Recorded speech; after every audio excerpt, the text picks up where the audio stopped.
Hello everyone, welcome to our channel Roja blogs and tips. ఈరోజు మరిన్ని useful టిప్స్తో మళ్ళీ మీ ముందుకు వచ్చేసానండి. ఈ వీడియో కానీ మీకు నచ్చినట్టయితే లైక్ చేయండి, షేర్ చేయండి. మా ఛానల్ ఎవరైనా కొత్తగా చూస్తూ ఉంటే ఛానల్ని సబ్స్క్రైబ్ చేసుకోండి. ఈరోజు ఫస్ట్ టిప్ వచ్చేసండి, ఈ మధ్య మనకి మార్కెట్ నుంచి ఏమైనా తెచ్చుకుంటూ ఉన్నామంటే ఇలాంటి క్లాత్ బ్యాగ్స్ ఇస్తున్నారు కదండి. ఆ క్లాత్ బ్యాగ్స్ని మనము యూజ్ చేయకుండా పడేస్తూ ఉంటాము. అలా పడేయకుండా మనము కుక్కర్ మూత ఉంటుంది కదండి, మన కుక్కర్ మూత ఎంత సైజులో ఉందో ఆ సైజులో అయితే ఈ బ్యాగ్ని మనము ఈ విధంగా కట్ చేసుకోవాలన్నమాట. కట్ చేసుకొని ఈ విధంగా మడత పెట్టుకొని మధ్యలో చిన్న హోల్ అనేది పెట్టుకోవాలన్నమాట. ఈ విధంగా పెట్టుకున్న తర్వాత ఇప్పుడు మనము కుక్కర్ మూతకైతే దీన్ని ఈ విధంగా పెట్టేసేయాలండి. ఎప్పుడైనా సరే మనం వంట చేసుకునేటప్పుడు కుక్కర్ మూత పైన ఎక్కువగా పడిపోతూ ఉంటుంది కదా, సాంబార్ కానీ ఏదైనా ఈ విధంగా పెట్టేసేయండి. ఇంకా కుక్కర్కి అయితే ఎలాంటి మరకలు అంటుకోవు. తర్వాత అయితే ఈ క్లాత్ని వాష్ చేసుకోవచ్చు, లేకపోతే అవసరం లేదు అనుకుంటే పడేయచ్చు కూడాను.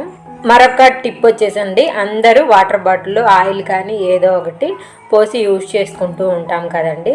అది మనందరికీ తెలిసిన టిప్పే అనమాట. ఇప్పుడు వచ్చేసి కొంచెం న్యూ టిప్ అయితే చూసేద్దాము. ఈ మూతకైతే ఫస్ట్ మనము హోల్ పెట్టుకోవాలండి. ఏదైనా సరే చిన్న కమ్మిని కాల్చి ఈ విధంగా బాటిల్ మూతకైతే హోల్ పెట్టుకోవాలన్నమాట. ఈ విధంగా పెట్టుకున్న తర్వాత మన దగ్గర పెన్న క్యాప్స్ అనేటివి ఇంట్లో ఉండనే ఉంటాయి కదండి. అట్లాంటి ఒక క్యాప్ అయితే తీసేసుకోవాలండి. తీసుకున్న తర్వాత దాని పైన ఉండేది మనము తీసేయాలన్నమాట. తీసేసిన తర్వాత ఇప్పుడు ఈ పెన్న క్యాప్ని మనము ఈ విధంగా ఆ హోల్లో అయితే పెట్టేయాలండి. పెట్టేసుకొని ఇప్పుడు మనము బాటిల్కి అయితే పెట్టేసుకోవాలి. ఈ మధ్య మార్కెట్లోకి ఇలాంటి ఆయిల్ జార్స్ అయితే వస్తూ ఉన్నాయండి. చూడండి, ఈ విధంగా మనము ఆయిల్ అనేది పోసుకోవచ్చు అనమాట. దీపం ఆయిల్ కానీ మీరు ఏ ఆయిల్ దీంట్లో పోసుకుంటున్నారు అనుకుంటే ఆయిల్ ఈ విధంగా పోసుకోవచ్చు. దాని తర్వాత మనము ఇంకా ఆయిల్ యూజ్ చేయట్లేదు అనుకున్నప్పుడు ఈ చిన్న క్యాప్ ఉంది కదండి, దీన్ని ఈ విధంగా హోల్డ్ చేసి పెట్టేయచ్చు అనమాట. టిప్ నచ్చింది కదా, నచ్చితే లైక్ చేయండి, అట్లాగే ట్రై చేయండి, యూజ్ అవుతుంది. మరొక టిప్ వచ్చేసండి, బనానా మనము తరచూ తింటూనే ఉంటాం కదండి, తినేసి తొక్కలు పడేస్తూ ఉంటాము.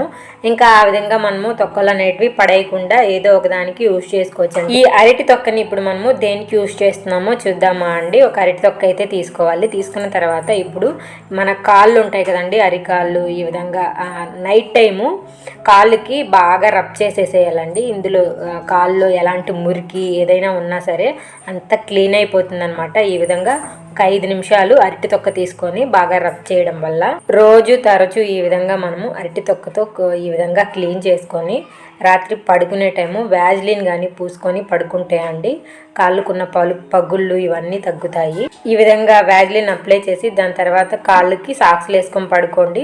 మీకు 1 వీక్లోనే మంచి రిజల్ట్ అనేది తెలుస్తుంది. మరొక టిప్ వచ్చేసండి, అప్పుడప్పుడు మన దగ్గర ఉన్న డబ్బులు నోట్లు చినిగిపోయి ఉంటాయండి. చూడండి, ఇక్కడ ఈ నోట్ కూడా చినిగిపోయింది. ఈ విధంగా చినిగిపోయినప్పుడు మనము షాప్లో ఇస్తే అస్సలు తీసుకోరు కదండి.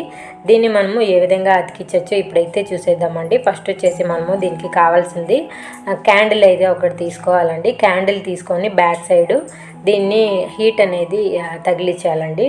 మనము గ్యాస్ కింద ఏదో ఒక వంట అయితే చేసుకుంటూ ఉంటాం కదండి, అలా చేసుకునేటప్పుడు కొంచెము ఈ క్యాండిల్ని అలా కరిగించండి. కరిగించిన తర్వాత ఇంకైతే ఎక్కడైతే మనకి చినిగిపోయిందో అక్కడ ఈ క్యాండిల్తో ఈ విధంగా అంటూ ఉండండి. మనకి ఇంకైతే అది అతుక్కుంటుందండి. చూడండి, ఇప్పుడు ఇది ఎక్కడ చినిగింది ఏంటి అనేది కూడా మనకు తెలియట్లేదన్నమాట.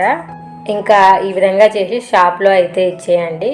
మనకి అసలు చినిగిపోయిన నోట ఇది మామూలు నోట అని కూడా షాప్లో వాళ్ళకి తెలియదు అనమాట. ఒకసారి ట్రై చేయండి, యూజ్ అవుతుంది. మరొక టిప్ వచ్చేసండి, చపాతీ కొంతమంది తినాలి అంటే నాకు గ్యాస్ట్రిక్ అవుతుంది, నేను చపాతీ తినను వద్దు అంటూ ఉంటారు కదా, అలాంటి వాళ్ళండి కొంచెము ఇంగువ అయితే వేసుకోవాలండి. పొడి ఇంగువ వేసుకొని కొంచెం ఉప్పు అలాగే వేడి నీళ్ళతో చపాతీ అనేది కలుపుకోవాలండి.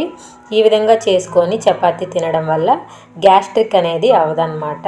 ఒకసారి అయితే ట్రై చేయండి, ఈ టిప్ బాగా యూజ్ అవుతుంది. మరొక టిప్ వచ్చేసండి, మన ఇంట్లో పెన్స్ ఈ విధంగా క్యాప్స్ అన్నీ ఊడిపోయి అందులో రీఫిల్ అయిపోయిన తర్వాత ఇలాంటి పెన్స్ని మనము పడేస్తూ ఉంటామండి. ఈ విధంగా వీటిని పడేయకుండా దీంతో ఒక టిప్ అయితే ఇప్పుడు చూసేద్దాము. ఫస్ట్ దీనికి మనకు కావాల్సిందండి కొంచెం లావుగా ఉండే దారం అయితే తీసుకోవాలన్నమాట.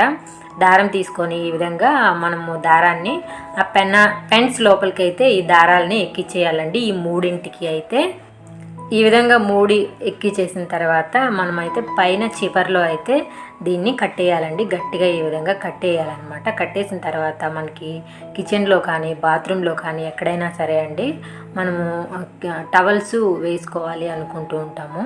ప్లేస్ లేదు అనుకున్నప్పుడు ఇలా ట్రై చేయండి, చాలా బాగా యూజ్ అవుతుంది. ఇప్పుడు చూడండి, దీనికి గ్రిప్ కూడా ఉందండి, మనకి పడిపోను కూడా పడిపోదు అనమాట. చూడండి ఎంత ఆర్గనైజింగ్ ఐడియా లాగా అయితే మనకి కుదిరిపోయిందో. ఈ విధంగా ఎందుకు పనికిరాదు అనుకున్న వాటితో మనమైతే ఇంత మంచిగా డెకరేట్ చేసుకోగలిగాము ఇంట్లో అయితే. ఒకసారి ట్రై చేయండి, చాలా చాలా యూజ్ అవుతుంది. మరొక టిప్ వచ్చేసండి, మనము సూదిలోకి దారం ఎక్కించడానికి చాలా కష్టపడిపోతూ ఉంటాం కదండి. కళ్ళు మంటలు వచ్చేస్తూ ఉంటాయి. ఏంటబ్బా ఈ సూదిలోకి దారం ఎక్కించడం చాలా పెద్ద పని అని అనుకుంటూ ఉంటాం కదా. చాలా ఈజీగా ఇప్పుడైతే మనము సూదిలోకి దారం అనేది ఎక్కిద్దామండి. దానికి ఫస్ట్ మనకి కావాల్సింది టెంకాయ పీచ్ అండి. టెంకాయ పీచ్ ఉంటుంది కదా, అదైతే కొద్దిగా తీసుకొని అందులో నుంచి ఒక్క పోస అయితే మనం తీసుకోవాలండి. ఈ విధంగా చిన్న ఒక దారం లాంటిది మనం తీసుకొని కొద్దిగా అయితే మనము కింద వైపు కట్ చేసేయాలన్నమాట. ఈ విధంగా కట్ చేసేసుకున్న తర్వాత ఇప్పుడు దీన్ని అయితే ఒక సేఫ్టీ పిన్ ఉంటుంది కదండి, ఆ సేఫ్టీ పిన్నికి పెట్టేసుకొని టేప్తో అయితే చుట్టేసుకోవాలన్నమాట. ఈ విధంగా సేఫ్టీ పిన్నికి మనము ఈ విధంగా టేప్తో అయితే చుట్టేసాం కదండి. చుట్టేసిన తర్వాత పైన కొబ్బరి పీచుని కొంచెము సన్నగా అయ్యేలాగా చేతితో అయితే నొక్కాలండి. ఈ విధంగా నొక్కిన తర్వాత ఇప్పుడు వచ్చేసి మనము ఈ టెంకాయ పీచు ఉంది కదండి, ఆ పీచుని అయితే సూదిలోకి ఈ విధంగా దించేయాలన్నమాట. దించేసిన తర్వాత ఇప్పుడేమో మనము దారాన్ని తీసుకొని ఆ టెంకాయ పీచు ఉంది కదండి, దాంట్లో అయితే ఈ విధంగా దూర్చాలన్నమాట. దూర్చిన తర్వాత ఇప్పుడు మనము సూజిని ఈ విధంగా దూర్చాలన్నమాట. దూర్చిన తర్వాత ఇప్పుడు మనము సూజిని పైకి ఇలా అన్నామంటే చాలండి, చాలా ఈజీగా మనం అయితే సూదిలోకి దారం ఎక్కించేయచ్చు. ఇట్లాంటి సేఫ్టీ పిన్ టూల్ అయితే ఇంట్లోనే మీరు సేఫ్టీగా పెట్టుకోండి. ఇది మనకి ఎప్పటికీ యూజ్ అవుతుంది అనమాట. చాలా ఈజీగా మనం అయితే సూదిలోకి దారం ఎక్కించుకోవచ్చు. ఐ హోప్ ఈ వీడియో మీకు నచ్చింది అనుకుంటున్నాను. నచ్చితే లైక్ చేయండి, షేర్ చేయండి.